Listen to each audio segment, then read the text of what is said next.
لو حد كسب في اللوتري هل بيدفع فلوس ولا بيروح مجانا بالكامل؟ طبعا مفيش حاجه اسمها مجانا بالكامل يعني، طبعا هيدفع فلوس يعني، يعني كشف الطبي والمصاريف بتاعت السفاره وكده يعني والتذكره.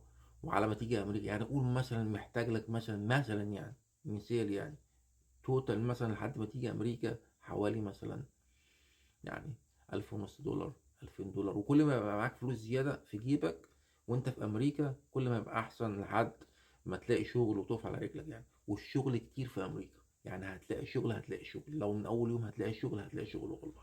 فالشغل كتير في امريكا. ف والناس بقى اللي معاش فلوس بقى وشايفة نفسها طب انا مش هقدم عشان لو كسبت مش هعرف اجي، صدقني والله يا جماعة الدنيا بتفتح ليكم والله العظيم. هتلاقوا ناس كتير انتوا ما تعرفوهمش وهم عرفوا ان مثلا فلان كذا او فلانه كسبوا بس مش عارفين يسافروا عشان ايه، والله العظيم هيساعدوكم. فقدموا وما تخافوش من حاجه وسيبوها على ربنا، وان شاء الله ربنا يرزقكم جميعا. وباذن الله باذن الله يرزق الجميع باذن الله. بحبكم جدا جدا جدا. وهوبا ادي يا عم ميسو. السلام عليكم.